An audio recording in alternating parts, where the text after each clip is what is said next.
It was a war fought in the shadow of giants, a conflict that turned a small peninsula into the fulcrum of global power struggles. The Korean War, fought between 1950 and 1953, wasn't just a clash between North and South Korea. It was a proxy battle involving the world's most powerful nations, a crucible of Cold War tensions that reshaped East Asia and left a legacy still felt today. But to understand how it all began, we first need to step back to the end of World War II. Korea, after decades of Japanese colonial rule, found itself liberated in 1945. Yet this newfound freedom would come with a bitter price. The peninsula was divided along the 38th parallel.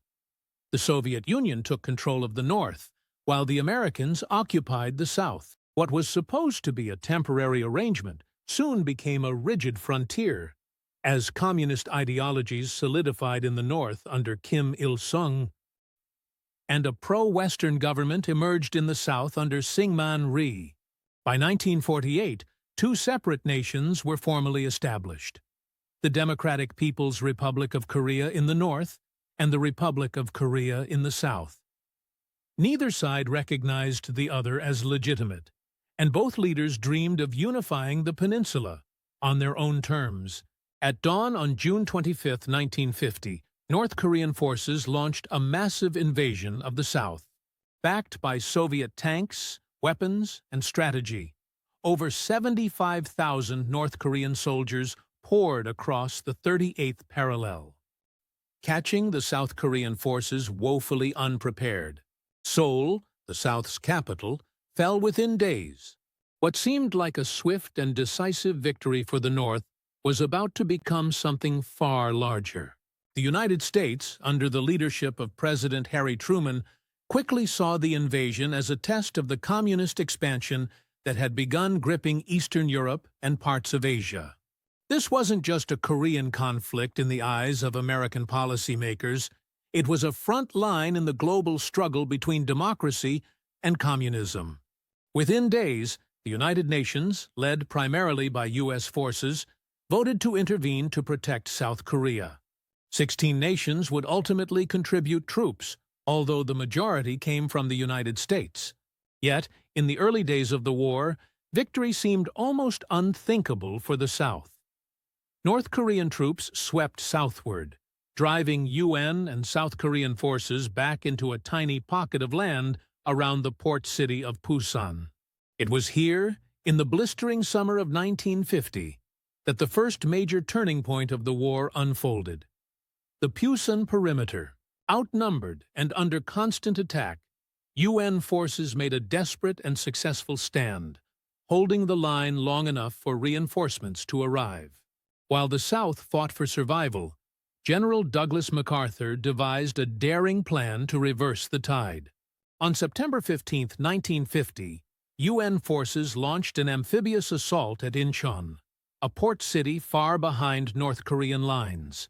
The risks were enormous.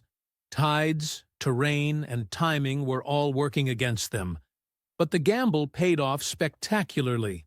The Incheon landing turned the war on its head. Within weeks, UN forces recaptured Seoul and began driving the North Koreans back beyond the 38th parallel.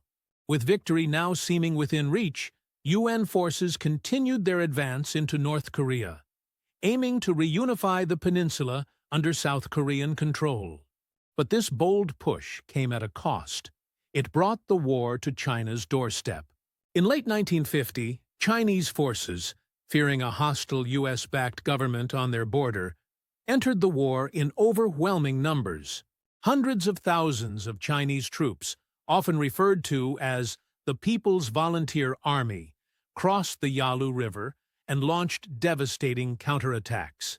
UN forces, caught off guard, retreated southward in what was one of the most brutal phases of the war. By January 1951, Seoul had fallen once again, marking the second time the capital changed hands. The war settled into a grueling stalemate. Front lines stabilized near the 38th parallel, and both sides dug in for a prolonged conflict. The fighting was ferocious, but often inconclusive, with battles waged for tiny patches of land. Names like Pork Chop Hill, Bloody Ridge, and Heartbreak Ridge became synonymous with the horrific human cost of the war. Soldiers endured freezing winters, treacherous terrain, and near-constant shelling. Civilians weren't spared either. Millions were displaced, and entire villages were destroyed. Behind the scenes, diplomatic efforts to end the war were gaining traction, but progress was painfully slow. Talks began in Panmunjom in July 1951, yet they dragged on for 2 years. Disputes over prisoner exchanges, armistice lines, and other issues kept a resolution out of reach, even as the death toll climbed higher and higher. Finally, on July 27, 1953, an armistice was signed. The fighting stopped, but the war never officially ended. To this day, North and South Korea remain technically at war, separated by a heavily militarized border known as the Demilitarized Zone, or DMZ. This narrow strip of land, ironically, became one of the most fortified and dangerous places on Earth. The toll of the Korean War was staggering. Over 2.5 million people lost their lives, including an estimated 1 million civilians. Cities and infrastructure were obliterated. For the United States, it marked the first major test of its post-World War II policy of containment, proving its willingness to intervene militarily to stop the spread of communism. For China, it was a declaration of its emergence as a global power. In the years that followed, North Korea became one of the most isolated nations in the world, pursuing a path of self-reliance and militarism under the Kim dynasty. Meanwhile, South Korea, with U.S. support, would eventually grow into a prosperous democracy, a stark contrast to its northern neighbor. The division between the two Koreas became not just political and ideological, but deeply personal, with millions of families separated by the DMZ.